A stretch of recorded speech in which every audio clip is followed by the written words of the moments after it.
ಕೈ ಕಮಾಂಡ್ಗೆ ಈಗ ಮುಡಾ ವಾಲ್ಮೀಕಿ ಹಗರಣದ ವರದಿ ಹೋಗಿದೆ. ಕಾಂಗ್ರೆಸ್ ಹೈಕಮಾಂಡ್ ಕೈ ತಲುಪಿದೆ ಮುಡಾ ಹಾಗೂ ವಾಲ್ಮೀಕಿ ಹಗರಣದ ಮತ್ತೊಂದು ವರದಿ. ಕೆಪಿಸಿಸಿಯಿಂದ ಕೈ ಹೈಕಮಾಂಡ್ಗೆ ಹೋಯಿತು ವಾಲ್ಮೀಕಿ ಮತ್ತು ಮುಡಾ ಹಗರಣದ ರಿಪೋರ್ಟ್. ಹೈಕಮಾಂಡ್ ಕೈ ತಲುಪಿದೆ ಮತ್ತೊಂದು ವರದಿ. ಅದು ಕೆಪಿಸಿಸಿಯಿಂದ ತಲುಪಿರುವಂತಹ ವರದಿ. ಕೆಪಿಸಿಸಿಯಿಂದ ಕೈ ಕಮಾಂಡ್ಗೆ ಮತ್ತೊಂದು ವರದಿ ಸಲ್ಲಿಕೆ ಆಗಿದೆ. ಹೈಕಮಾಂಡ್ ನಾಯಕರ ಬಳಿ ಮತ್ತೆ ಮುಡಾ ಹಾಗೂ ವಾಲ್ಮೀಕಿ ಹಗರಣದ ರಿಪೋರ್ಟ್. ಕೆಪಿಸಿಸಿ ಕಚೇರಿಯಿಂದ ಹೋಗಿದೆ ಈಗ ಮುಡಾ ಮತ್ತು ವಾಲ್ಮೀಕಿ ಹಗರಣದ ವರದಿ. ಈ ವರದಿ ನೋಡಿದ ಹೈಕಮಾಂಡ್ ಈಗ ಅಕ್ಷರಶಃ ಶಾಕ್ ಆಗಿದೆ. ಕೆಪಿಸಿಸಿ ವರದಿ ನೋಡಿ ಶಾಕ್ ಆಗಿದೆ ಕೈ ಹೈಕಮಾಂಡ್. ಕೆಪಿಸಿಸಿಯಿಂದ ಬಂದಂತ ವರದಿ ನೋಡಿದ ಎಐಸಿಸಿಗೆ ಬಿಗ್ ಶಾಕ್. ವರದಿಯಲ್ಲಿ ಕೆಲ ಸಚಿವರ ವಿರುದ್ಧ ಹಲವು ಅಂಶಗಳನ್ನು ಉಲ್ಲೇಖ ಮಾಡಲಾಗಿದೆ. ಮುಡಾ ಹಗರಣದಲ್ಲಿ ಸಚಿವ ಭೈರತಿ ಸುರೇಶ್ ಪಾತ್ರ ಏನಿದೆ ಅನ್ನೋದರ ಕಂಪ್ಲೀಟ್ ವರದಿ ಕೆಪಿಸಿಸಿ ಕೊಟ್ಟಂತ ವರದಿಯಲ್ಲಿದೆ. ಸಚಿವ ಶರಣು ಪ್ರಕಾಶ್ ಪಾಟೀಲ್ ಅವರ ಪಾತ್ರದ ಬಗ್ಗೆ ಕೂಡ ಇಲ್ಲಿ ಪ್ರಮುಖವಾಗಿ ವರದಿಯನ್ನು ಒಪ್ಪಿಸಲಾಗಿದೆ.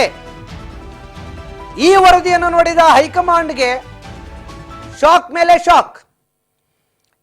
ಸಿಎಂ ಮತ್ತು ಡಿಸಿಎಂ ಹೈಕಮಾಂಡ್ ಅನ್ನ ಭೇಟಿಯಾಗಿ ಮುಡಾ ಮತ್ತು ವಾಲ್ಮೀಕಿ ಹಗರಣಕ್ಕೆ ಸಂಬಂಧಪಟ್ಟಂತೆ ಮಾಹಿತಿ ವಿನಿಮಯ ಮಾಡಿಕೊಂಡು ಬಂದಿದ್ರು. ಅವರು ದೆಹಲಿಯಿಂದ ವಾಪಸ್ ಆಗ್ತಾ ಇದ್ದಂತೆ ಇತ್ತ ಕೆಪಿಸಿಸಿಯಿಂದ ಪ್ರತ್ಯೇಕ ವರದಿ ಒಂದು ತಲುಪಿದೆ.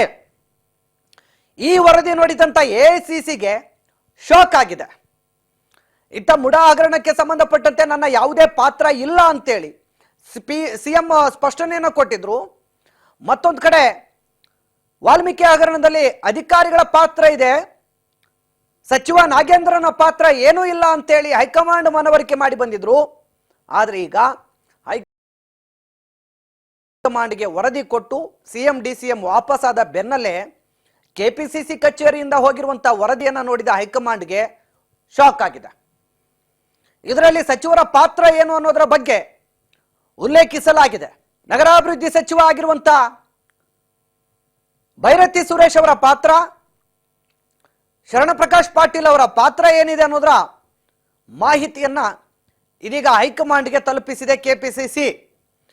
ಈ ನಿಟ್ಟಿನಲ್ಲಿ ಸಚಿವರುಗಳನ್ನ ಈಗ ಒಂದು ರೀತಿ ಅಗ್ನಿ ಪರೀಕ್ಷೆಗೆ ಒಳಪಡಿಸ್ತಾ ಇದೆ ಎಐಸಿಸಿ ಅನ್ನಬಹುದು.